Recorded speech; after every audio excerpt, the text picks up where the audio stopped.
Mark Alston has extensive experience in investigations, which he commenced as a federal agent in the Australian Federal Police, and he was responsible for investigating organised crime and large-scale drug and fraud offences.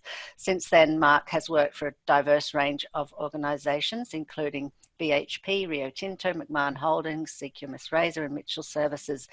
His role responsibilities have included incident investigations, risk management, safety and auditing. Mark has utilised root cause analysis methods, including Taproot and ICAM, 5 Whys and Essential Factors, to investigate workplace incidences over the last 10 years. And Mark has developed and implemented systems of work to manage incident reporting and investigation requirements, as well as the training of operational personnel and safety professionals in investigation methodology. So without any more delay, over to you, Mark. Thank you.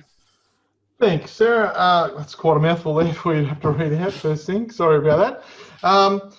Thanks everyone for joining in, and I hope everyone is looking after themselves in this quite difficult time that we're all facing, and I hope you're just keeping in touch with the people that you care with.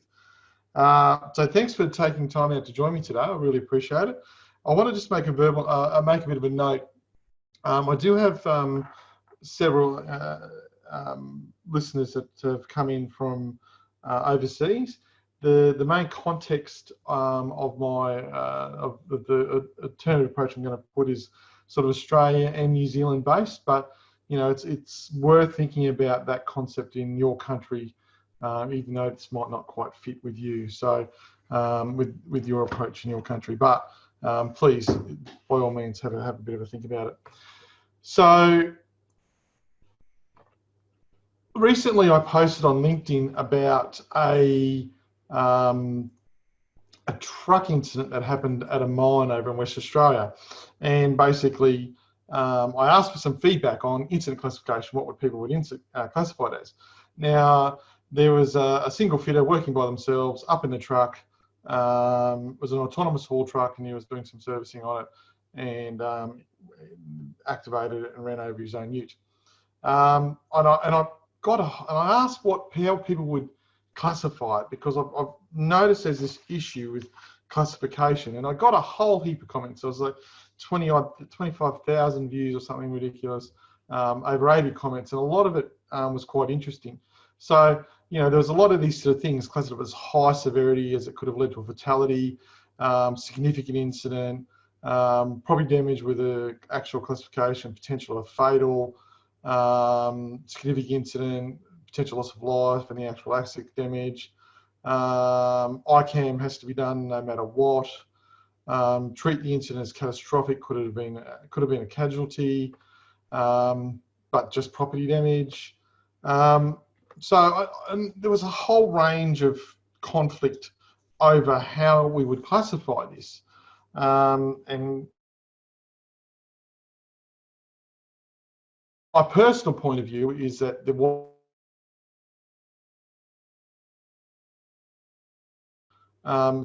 it's just one possible normal work that's worth understanding, and the other one is it's very interesting. So regardless of the classification, there is much to learn here.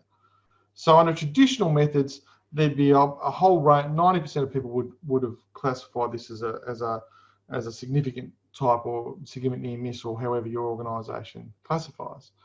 But if we're really to have a look at it, the only person that was anywhere near there was the fitter, who himself was in the cab. So, you know, was there potential for a fatality when the only person around is the person in the cab? You know, that's going to be debatable, and maybe too many what ifs away. But it did point to a fact that there's some real issues around understanding of classifications, and from what I've seen in the past, the issues that leads to. Let's have a look at another scenario. So this happened, I think it was late last year or early this year, so over in WA. So an operator was ascending a truck ladder when the handrail failed. They fell to the ground, 1.5 meters, sustained arm and leg fractures from that incident. This was an operator just walking along on a normal platform. They tripped over their own feet. There was nothing that caused them to fall down except a little bit of clumsiness. So they weren't fatigued. There was no trip hazards. There was nothing there. They weren't carrying anything. They fell to the ground. They actually did, though, damage themselves, unfortunately, quite poorly. They're fine now. I've actually met the person involved there, and they're quite fine now. But they did sustain some significant injuries. There's some wrist and rib fractures. So the one on the left was a lost time injury, and the one on the right was a medically treated injury. It was also classified as a restricted work injury as well. Now, if we had a look at that, they're both going to get they both ended up with the same level of investigation. They were both ICAM'd. Both of them were ICAM'd. And the issue I have with that is that the one on the left, massive amount of learning that could occur there. Heaps that you could learn. There's so much about the issue about the ladder failing and all that sort of stuff, and there's heaps there. The one on the right, where's your potential for learning? So, and in 99 times out of 100, someone falls over like that, they're really probably not going to hurt themselves at all. There's just, the very initial investigation would reveal both of those. The initial examination of those events would reveal the one on the left, there's plenty of learning to occur. The one on the right, not so much, very little to be gained by putting things through like an ICAM or Taproot or Blue Line or whatever you want to put it through.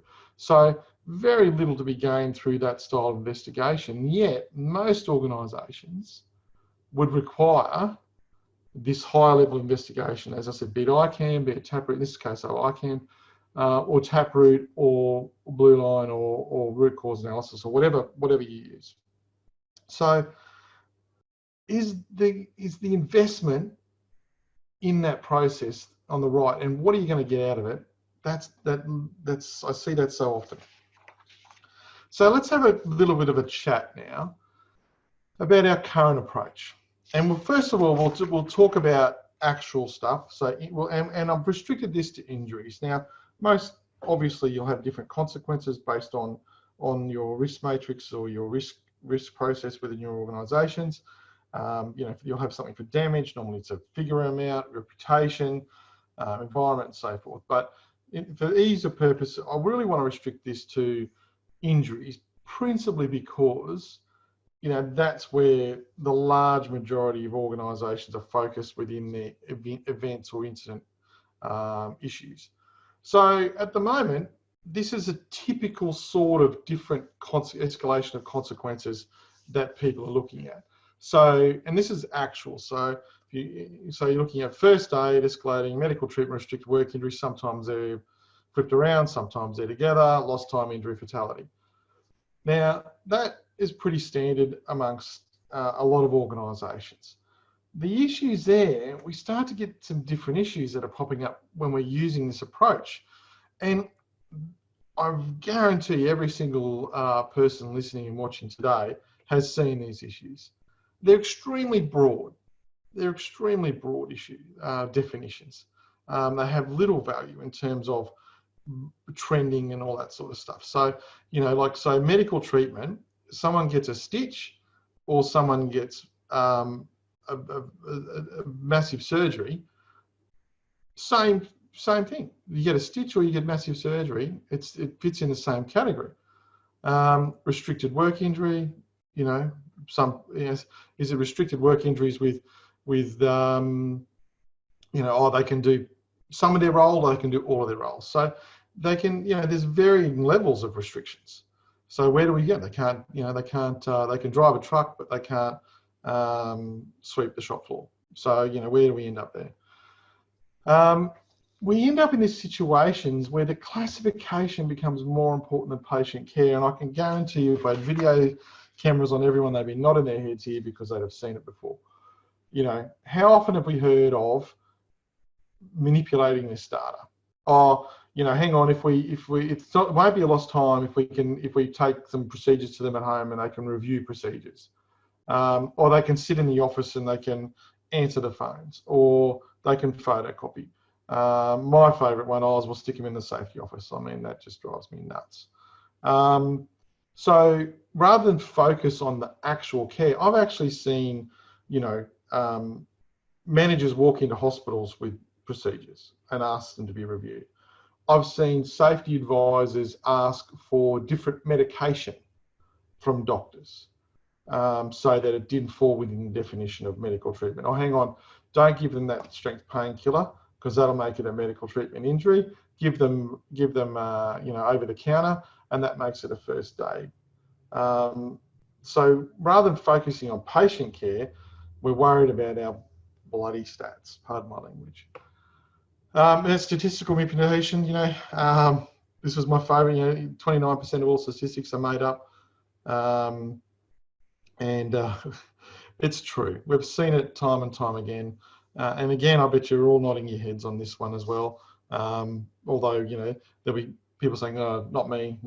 But, evidence would suggest that I can't remember the name, and don't ask me. I can't quote the paper, but I did see somewhere that there was 32 different ways to manipulate injury frequency statistics. Everything from gaming, not reporting, the different manipulations I talked about before with like making people work, like what the definition of work, even all those sorts of things.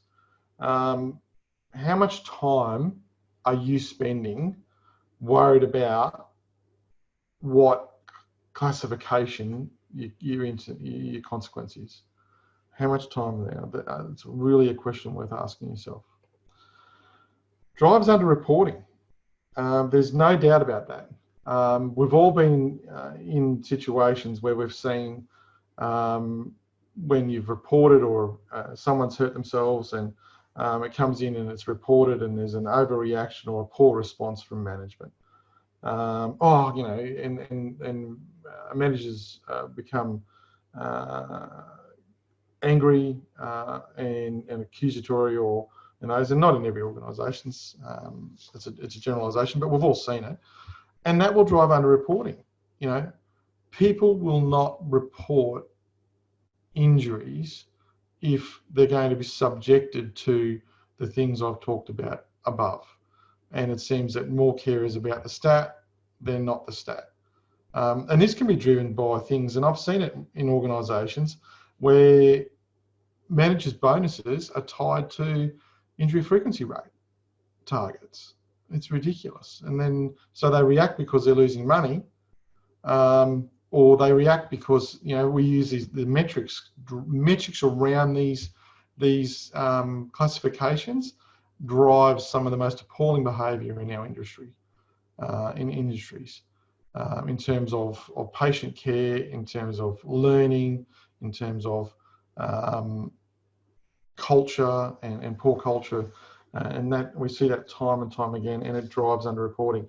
There's a large consultancy firm, and when they go in, they do surveys of the workforce, and time again they survey managers, and managers say, we've got a great reporting culture, they're happy with the reporting culture, but then when they actually ask the specific question, are you aware of an incident or injury that has not been reported within the last 12 months? Overwhelmingly, the response is yes. Overwhelmingly. I suggest that when you next survey your workforce, add that question. In the last 12 months, are you aware of an incident or injury that was not reported? And that'll give you more understanding of your reporting culture in your organisation than anything else. And there's this.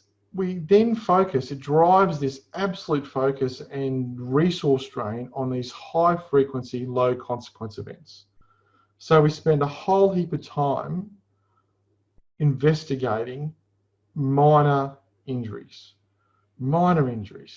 to a way higher level than we should. So I'm not saying we don't report them, I'm not saying we don't record them. We do need to do both of those things.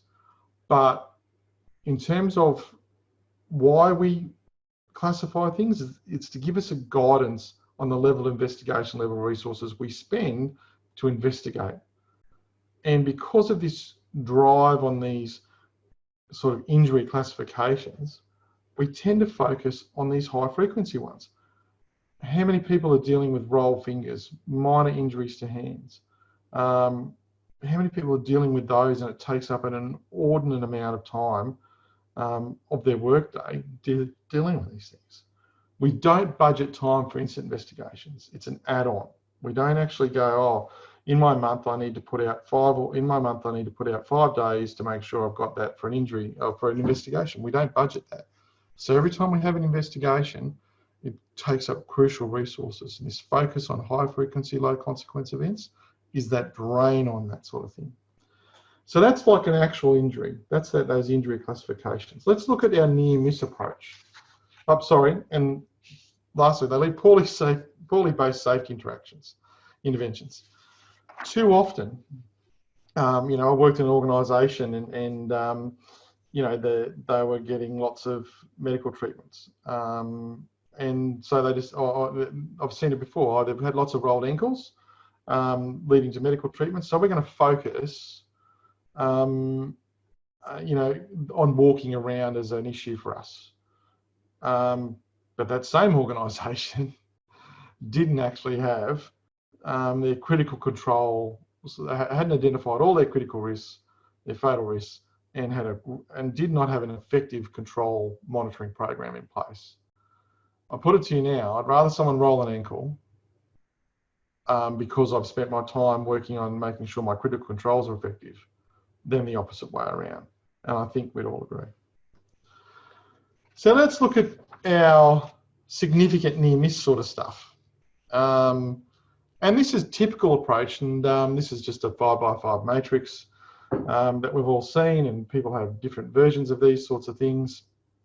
And we all use the same it's all the same sort of weeks. It's potential. It's, the terms maximal reasonable consequence are used. Plausible. I've seen worst case scenario, near-miss, significant potential. They're all incredibly subjective things. So let's look at some of the issues and the behaviours or the consequences or the outcomes that this approach delivers us.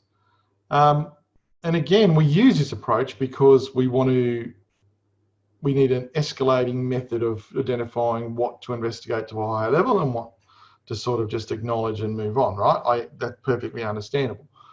But is this approach the best? Is it actually delivering what we need to do? Some of the issues I've seen, particularly with this approach, is it's so poorly understood and applied. We get into the but if, right? What if? So, for example, the BHP, the truck one it wasn't BHP, sorry, that truck one, it was another company. The mining truck one at the start of the presentation there. People saying, but what if there was someone in the LV, in the light vehicle? Then, yeah, it would have been a fatality. But we don't know enough. What if there was never any chance of anyone being in that LV? If there was never any chance of someone being out of the LV, is the likely consequence a fatality? Perhaps not. But I see this is so poorly applied. So the other thing I've seen is in this approach is they focus on the consequence. So, for example, a heavy vehicle rolling over a truck, but it fails to take the rest of the context in that risk scenario. So, if we classify it properly or risk assess it properly, our risk scenario should have included the details of what was happening at the time, the context. So, a heavy vehicle feeder, whilst maintaining a truck from the cab of the truck, activates the truck that rolls over the light vehicle. That's what we should be looking at. How often has that happened? What is the chances of that happening? And then that's okay. Now that might be, we might start to get there with maybe a model for that company, a massive international company. That's going to be a minor, right? Because it doesn't happen very often, so maybe unlikely minor. But if we have to add the last what if. Oh, but if there was a person in there, then we start to drive it up towards critical as a consequence. I'm not probably explaining this well, but there's lots of times I've just seen this misapplied. It just drives me nuts. And that leads to overclassification. I worked at in an organisation at one site. Admittedly, it was a large site. And in 1 year at that site, they'd had over 270 significant potential incidents in that 1 year. In that 1 year. Now, this company, very safe, puts a massive, invests a lot of money in safety. A lot of money in safety. Pardon me. They invest a lot. They have critical control monitoring programs, field leadership, inspections, audits. They're doing everything they possibly can. They talk about safety as a priority, and it is a priority for all of their managers and leadership. But for some reason, they still thought that less than every 48 hours, they were going to kill someone, or just about kill someone. Now, that same organisation's instant investigation process said that for all of those 270 events, they needed to have a high-level investigation. Now, who's doing those? Who's doing those? It leads to unsustainable workloads. So I question how many of those 270 were genuine, significant near misses or significant potential incidents. I question that. But we end up with unsustainable workloads. And that leads to poor investigation outcomes. So we end up with people, oh, that's okay, we'll run the investigation at 2 o'clock on Thursday afternoon. They invite a few people, you rock up, we throw, and it's like, okay, you think you're there to plan the investigation and follow the processes that all the major ones put out. We're going to plan it, we're going to collect our information, evidence, we're going to do interviews, and then we'll come back, we'll get all our workers intended together, and we'll throw that up, we'll put it up on a wall, and then we'll figure it all out. Oh no, the poor safety person's rocked up, or the poor manager or superintendent or whatever level in that they are in their organisation's been allocated it, rocks up into the office with all the paperwork and says, okay, I've got it all here, let's go through it. There's no way we're getting anything decent out of that. Because they have, and the thing is, that's where they're driven to, because they've got no time. They're spending so much time on these investigations, The concerning thing for me is that the Queensland, out of the Brady review, he's just suggested that we have a metric around these near misses, which is just unbelievable. So what happens if we have poor investigation outcomes? We end up with ineffective actions. And I'll bet you in this next bit, everyone will be nodding their heads. How many of those investigations have you seen across your organisations or others where 90% of those actions are administrative? Training, or in fact, they will also be, disciplinary actions. Oh, we'll blame the worker. It's their fault. And obviously that leads to more clutter. We'll write another procedure. We'll add a line into a procedure. We'll put more admin in place. I'll give you a tip. The only time people look at a procedures are one of a few.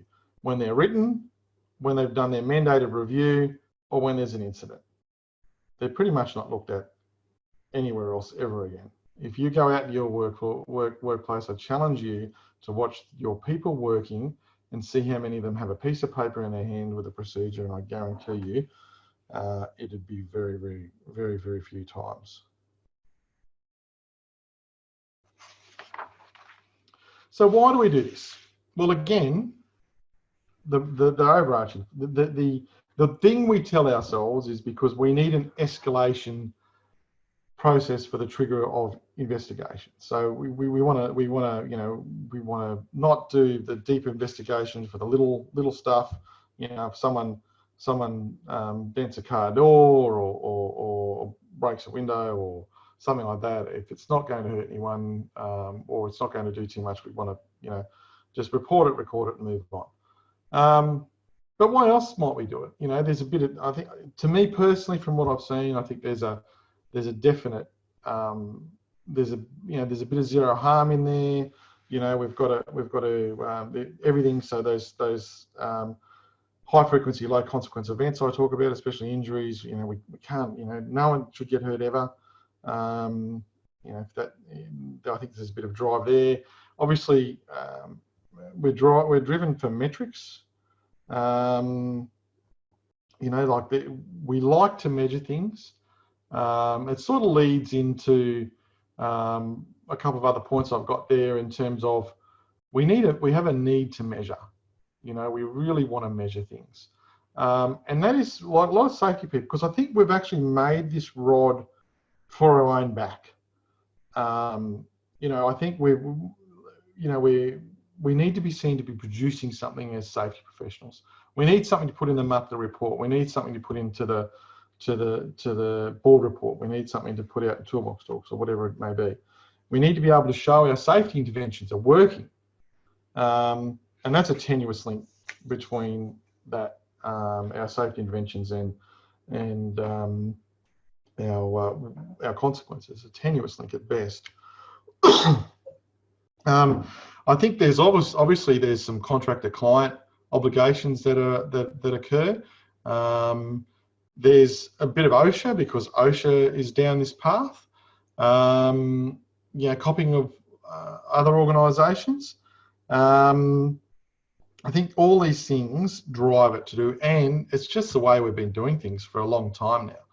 I don't know if there's too many people are around, or there probably is, that were around when these first got brought in, these sorts of metrics and classifications and things. Maybe they're best placed to answer why they were brought in. They were brought in well-intentioned. There's no doubt about that. But why do we keep them in? What value is there in these things? That's the question. So I thought I'd have a bit of a look at, So what's our legal regulatory requirement?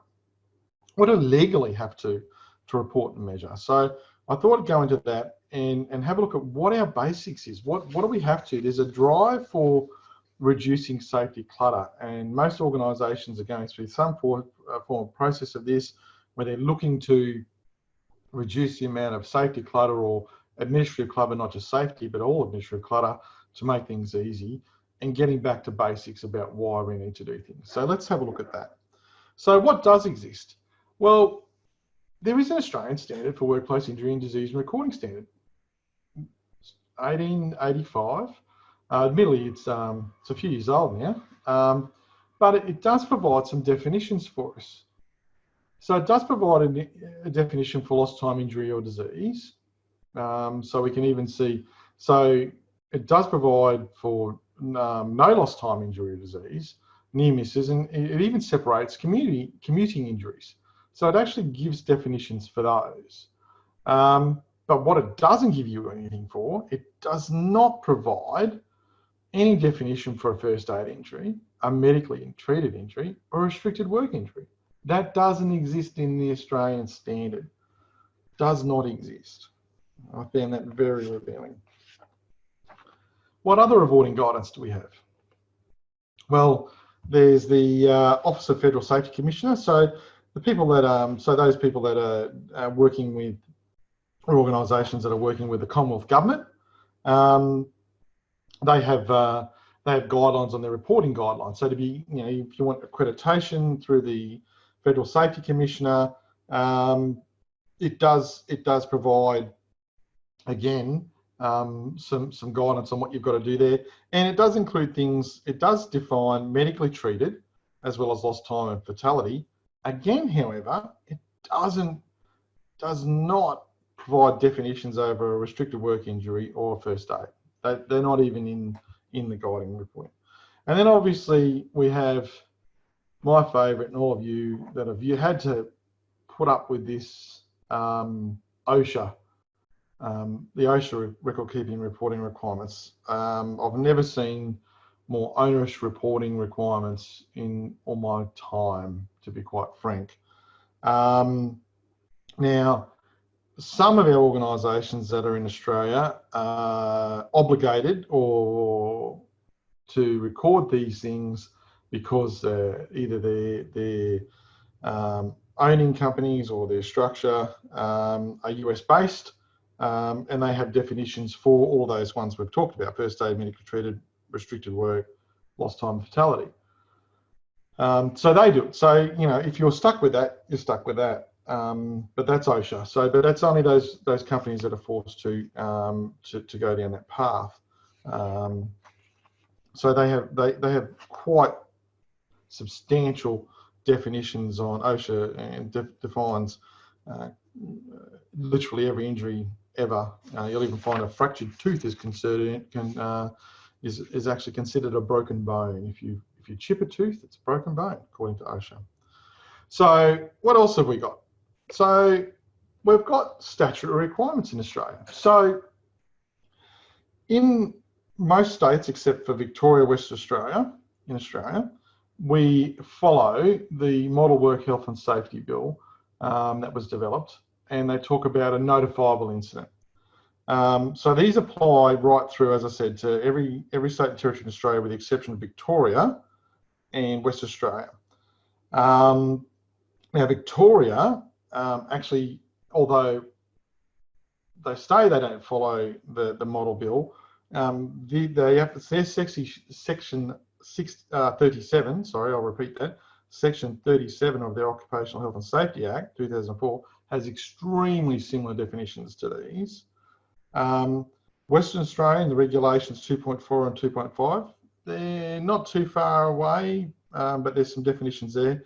And actually in New Zealand, sections 23, 24 and 25 of the Health, Safety and Work Act 2015 are pretty similar to the model bill in Australia. So this was released quite some time ago. It first came in around 2011 in most jurisdictions, and there's continuing work, I think, to get WA and Vic on board, but the people over there will be better placed to know where that is. But it does provide these three things. It talks about the death of a person, well, that's fatality, that's pretty obvious, a serious injury or illness, and a dangerous incident. A dangerous incident is a potential incident, by the way. So can be a potential incident. So let's have a look at those for us now. So if we look at what a serious injury or illness is, and this is similar, this is in all jurisdictions that I mentioned before, this is the same. So it talks about this list of serious injuries and illness. So I suggest those of you in your states, have a look at it. It's quite clear. There's some very strict processes here, very strict definitions. It's immediate treatment as an inpatient in a hospital, or immediate treatment for, and it gives 8 quite serious definitions, and also medical treatment for exposure to a substance. So you might say, well, Mark, what's a serious head injury? And I'd say that's a very good question. If we go to the Safe Work Australia website, you'll find there's an information sheet on incident notification. Oh, by the way, I should mention at the end of this, you'll be able to download a copy of the slide pack, and I know Sarah will be sending out this copy of this webinar. So if we have a look here, it actually gives some very definitive, breaks down these definitions. So we're looking, so I mentioned serious head injury, we've got fractured skull, loss of consciousness, blood clot bleeding, so, and everyone can read. It doesn't include a bump to the head resulting in minor contusion or headache. So again, we've got some fairly tight definitions of what these things are. So we can see there that there's quite a bit there. Now, you may agree with these, you may not agree with these, but this is the only regulatory definition we have of a serious injury that we have in this country. So, and in New Zealand. So I think it's pretty cool. Let's have a look at this one. So this is section 37, and it's what is a dangerous incident. So it gives a list of things here. Now, again, some of those will make sense, some of those won't. Obviously, people working on a specific legislation will have theirs as well. So I know that they're in some states across Australia, they've got mining legislation, which actually has different notification requirements, but the principle's the same. But the thing I want to really point out here is that there's a real good guidance here for definition of what a serious risk to what this sort of is, a dangerous incident. And the thing I liked about it, a serious risk to a person's health or safety emanating from an immediate or imminent exposure. So, in other words, someone has to be there.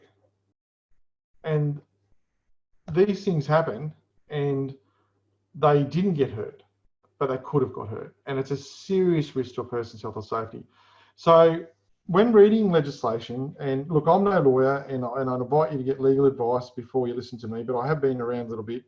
And one of the things that lawyers will tell you is you must read legislation in its context with its component parts. So for me, a serious risk to a person's health and safety, they're talking about something like this happening. So one of these 8 things or 9 things that we've got here, right, as a result of one of these things. So I think that's a really good way of defining a significant potential incident. So that's our regulatory thing. So what I want to talk about now is what my alternative is, what the alternative is. Now, this is my alternative. This is my suggestion. You may like it, you may hate it, it may create some discomfort, that's fine. But this is what I'm saying. This is where I'm seeing this is where I'd like to see us simplify it. We only have 2 injury definitions: a serious injury or illness as per the relevant legislation in your jurisdiction. So that might be, if you're operating under the WHS, it's that. If you're operating in the mining legislation or oil and gas legislation, that's what you operate under. The similar parts of that legislation. And every other injury is a non-serious injury. So we have 2 injury definitions. A near miss definition is as per the dangerous incident definition as per the relevant state legislation again. So we're cutting back. We get rid of first aid, medically treated, and all those other ones. It's either a serious injury or illness or it's not. And our potential is one of those ones there. All right. Now, if you're looking at trending, now I'm not saying we don't record or report the other ones. That'd be ridiculous. Of course, we want to report and record the other ones. So some might say, oh, we're going to miss out on the trending. You know, we're going to need that trending when trending. Again, go back to the Australian Standard 1885. It's based on the national data set for compensation-based statistics. It includes things like, you know, location of injury, nature, body location, mechanism, and agency. That's where the meat is. You know, if you want to know what sort of, and that's where the consequence meat is, by the way. If that's the sort of, if you want to trend your consequences for injuries, that's where you trend. There's no point, yeah, that's where the meat is. Like, you'll get far more out of that than working out, oh, hang on, we've had, you know, 20 first aid injuries and 15 medically treated injuries. Well, let's, you know, there's really, let's have a look at, because this consequence sometimes might be luck more than good management. So if you want to do some training, you can still do it. Use those. You go through the Australian Standard 1885 and the as I said, the national data set for compensation-based statistics. So how can we use that for triggering our investigation triggers? So what I looked at was this. So we're going to have criteria for a high-level investigation, be it Blue Line, Learning Teams, ICAM, Taproot, whatever. It's a serious injury, illness, or a dangerous incident. So it's one of those 2. And the event must provide an opportunity for the organisational learning. Additionally, a manager in consultation with his stakeholders may elect to utilise a high-level investigation if a determination is made that there is an opportunity for organisational learning. It's a framework. It's not black and white. It is subjective, but it should be based on the information you have in hand. There's more freedom there. It's not. It's the black and white frameworks I've seen in existence at the moment aren't working. They're driving poor outcomes. This just gives us a different way of doing things in a framework space rather than a direct, you know, trigger action response plan type scenario that quite often organisations are using. So let's go back to our original one, where our original events where we're looking at. So under this thing, under this alternative approach, should be defined as a serious injury because he actually got surgery. The other one, also a serious injury because they had to get treatment, because inpatient treatment as well. In this particular time, they were treated as an inpatient in hospital. So, but using that framework, there's a learning opportunity, clearly a learning opportunity for the one on the left, on the truck. There is, there's so much that's obvious to learn there. The one on the right, I put no learning opportunity, but I'm doubtful. I'm extremely doubtful that I would want to put the same amount of resources. So I ask you the question rather than me saying it. Would you put the same resources into investigating both of those events? If they both happened within the day of each other at your site or your factory or your floor or your workplace, would you put the same resources into investigating both of those? I'd suggest that there's more bang for buck in investigating the truck incident than there is in investigating someone tripping over their own feet. That would be my suggestion. So, there's some benefits. So I think the benefits for this approach is it focuses on the injured person. Let's get them, what do they need? Who's the best person to deliver that care and get that care to them? That's a clear approach, safety differently, right? We're going to focus only on the investigations where we know that we're going to get learning outcomes from that have got benefit for it. Because we're going to reduce that ridiculous workload we put ourselves under in investigating events that don't really make a lot of difference to us, we'll have reduced safety clutter. We'll actually have a deeper investigation. We'll get less admin controls and maybe be able to involve more workers in these investigations and really narrow down on that normal work and those task-based issues that they're facing every day, not just the day of the event. Because we're not worried about this first aid, medical treatment, restricted work stuff, the people that are getting hurt aren't going to be seeing that anymore, and they won't. They'll be more open to report and talk to us, and we'll get better learning. There'll be more accurate reporting. Look, I can't tell you there'll be no risk of manipulating those metrics and those things, because of course there will. Whenever you put a definition in, someone will find it, and if you're going to measure it, someone will find a way to muck around with it. I can't say that, but they're pretty tight. So I think it'll be harder, and there'll be less of a desire to do it. Obviously, improve use of resources and that. Challenges. Well, I'm sure some of you right now are feeling uncomfortable, and I think there's a few questions or points that have come up I haven't looked at yet. There will be discomfort from leaders because we've always done it this way. We've always done it this way. That's what the client wants. Well, what do we measure? How do we measure? Again, go back to the Australian standard. The Australian standard has incident rates. It has other things in there. That's where the guidance is. That's the Australian standard. That sets the standard. Why are we putting extra work on ourselves? That's my question to you. Why are we putting out extra work on ourselves? So, with your client, all you can do is try and influence. If that's what they want, that's what they want. If it's a contractual obligation, I understand that. We live in a real world, but this has a legislative backing, whereas statutory backing, it has some actual meat behind the classifications, unlike a lot of the other stuff that we've seen. Unlike a lot of it. So, at the end of the day, learning. You want to, as Todd Conklin says, you want a difference between fixing the right things the first time or fixing the wrong things aggressively and often. How many times have you had repeat incidents, poor investigations, poor outcomes, poor actions, and we just keep repeating the same mistake? So I want to try as part of this, and it's not just, this isn't the panacea, this isn't the thing that's going to cure all our woes with incident investigation. This is just one of the tools that may assist in improving it. So it's up to you guys out there in operational land. From the matrix, you can take the blue pill or red pill. We can keep doing what we're doing and hope for a better result, because that's all it's going to be, because we're not changing anything. Or you can take the red pill, jump into the matrix, and see where it takes you. At the end of the day, what have you got to lose? I think going with this approach loses very little, but the opportunities are quite great. So I'd encourage you to take the red pill.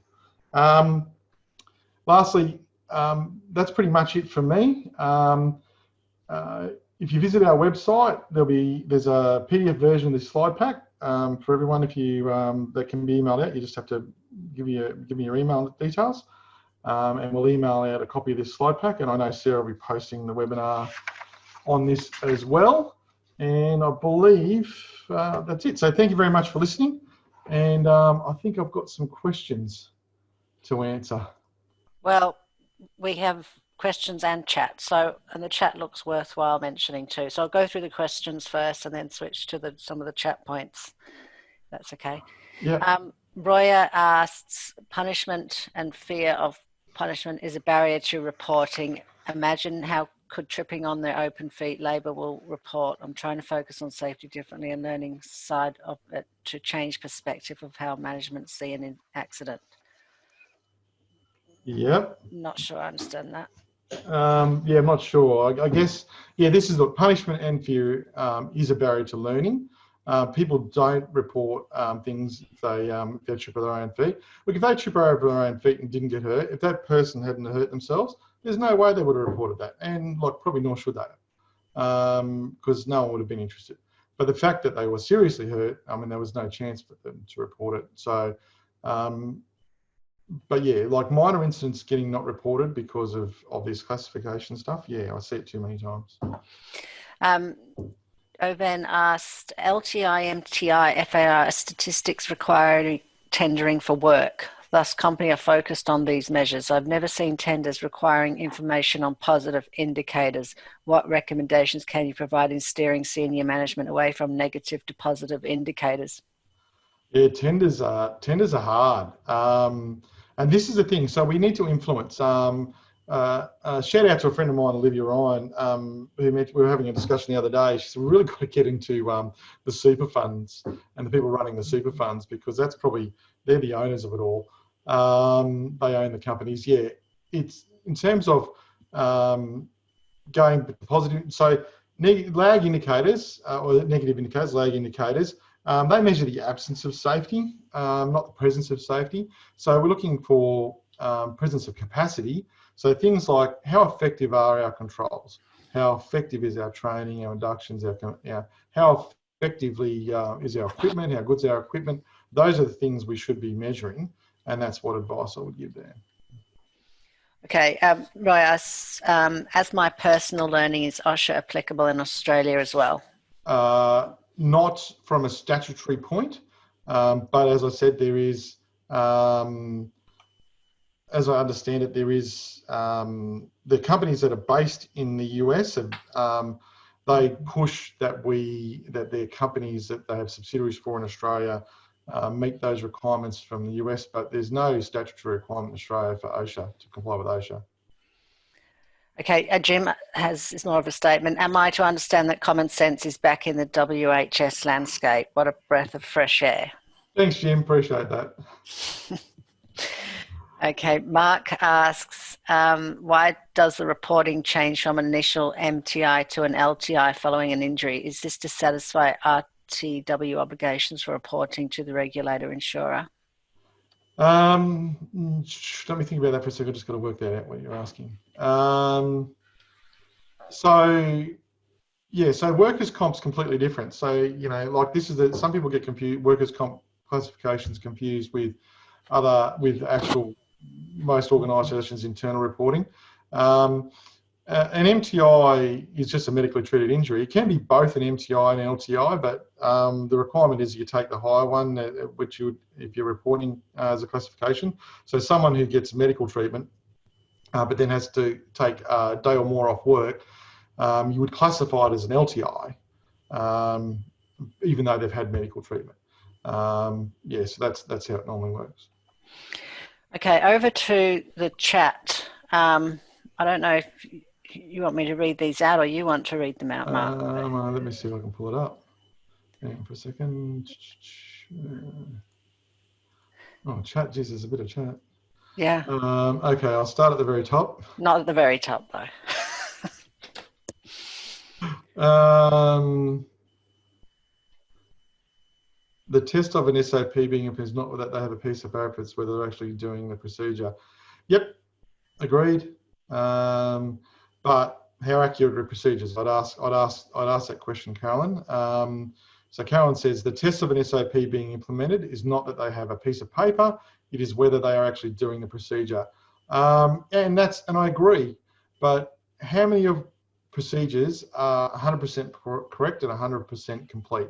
And just about no one I know does that. Mark Rob, valid comment. Greg Smith, 9% of the time I'm pretty confident organisations only do it because of what clients expect. They would not do any of this if they were left to their own devices. And I wish, yeah, that would be great. And look, certainly the clients I work with, Greg, are certainly like that. They would rather not do that, but they seem to be forced. Greg, again, OSHA is in the US context. There is no similar legal requirement in Australian context. Agreed. Jason said, so true. Stefan, g'day Stefan, how are you going? Apart from instance or audit inspection, how do you know they are following that SOP? How do you know it's a good SOP? Well, audit inspections, observations, field leadership, learning teams are a fantastic way of finding out if your procedure, your work as intended, it is anywhere near that. And the advantage of that is you'll get how work is normally done, you'll get the truth in a no blame one, and that's the way to go. So yeah, learning teams are the best way I know how to see if your procedure is really good.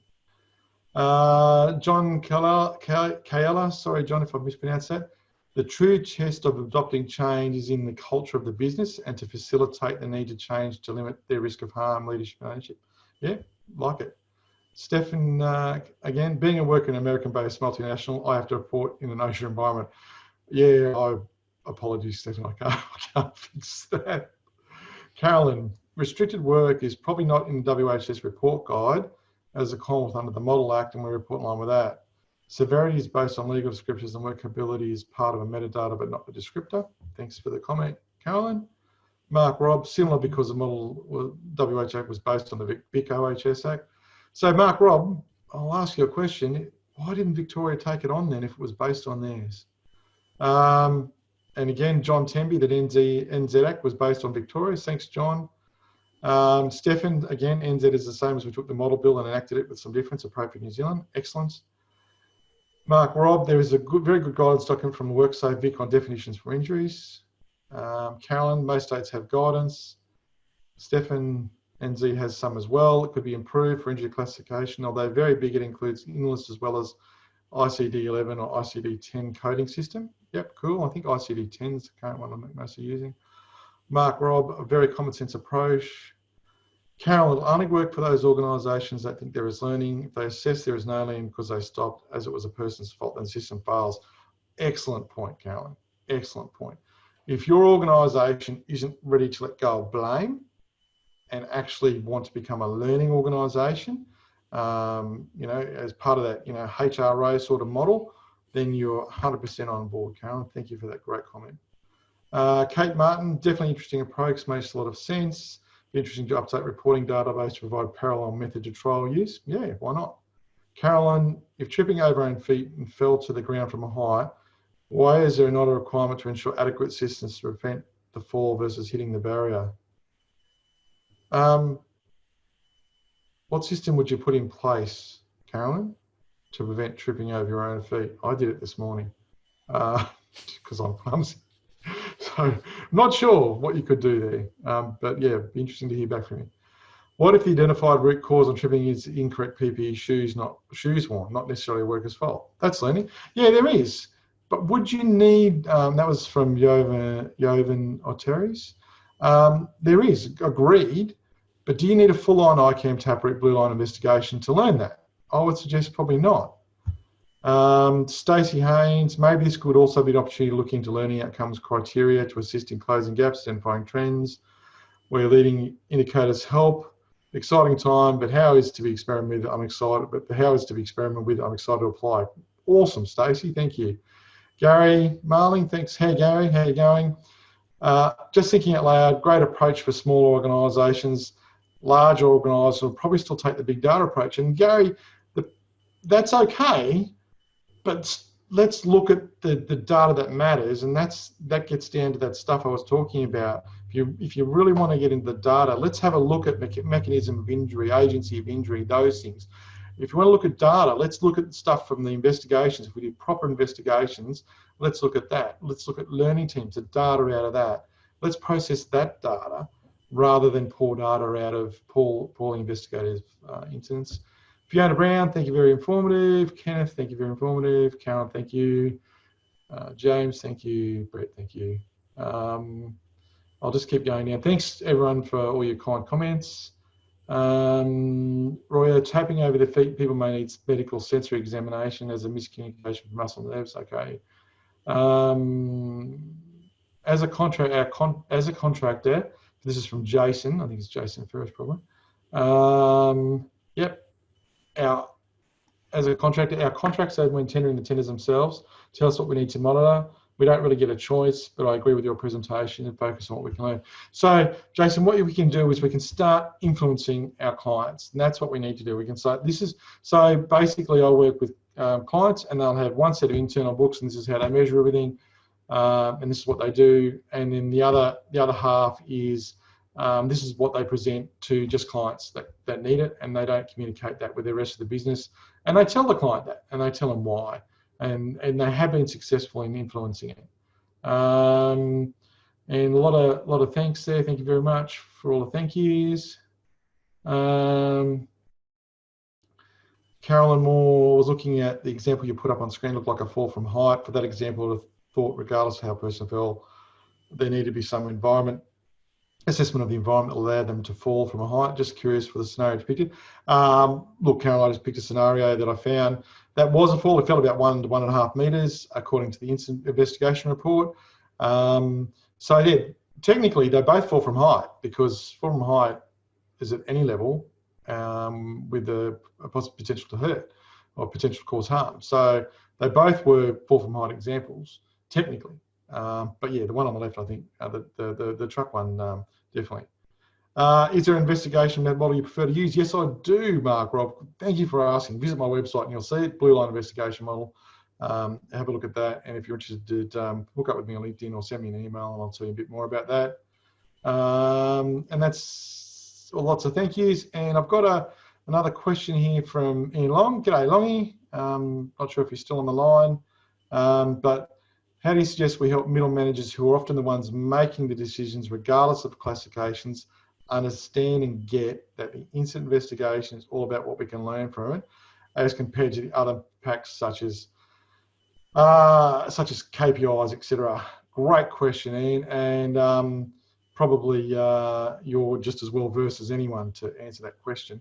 I think it comes down to influencing them. I think it comes down to showing them the benefits of a HOP or a human organisational based approach, and what the opportunities they get to learn.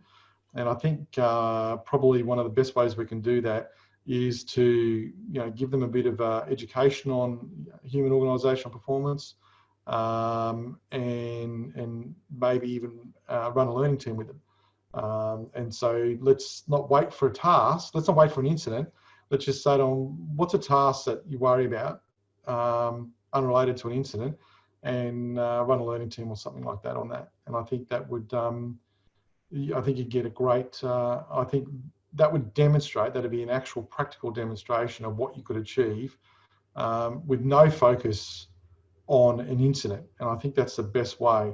As I said, I think to this approach is really going to need a no blame environment to work, and I think you need to get your organisation down this safety 1 and 2 pathway about learning from things that go right to really have value here as well. Okay, I think that's about it, and we're on the hour now, Mark. So, is there anything else you want to say? Look, thank you very much, everyone. Again, I want everyone to keep safe. If you want to learn a little bit more, or you're interested in this, look, contact me. I'm on LinkedIn. My website's up there. My phone number's there. Call me, text me. If you're interested in learning more, do that. I really appreciate your time. I understand this might be a little bit uncomfortable for some people, but I think it's worth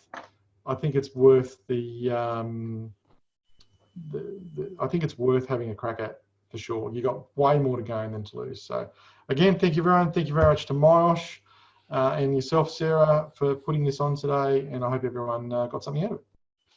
Yeah, we really do appreciate your expertise and your time, Mark, so that's fantastic. The email, I'll also include something about the learning teams as well, which is a webinar we did a week or two ago, and links to Mark's contact details. So thank you, everybody. Hopefully you can join us again soon. Okay, bye. Enjoy your day. Have a good day. Bye.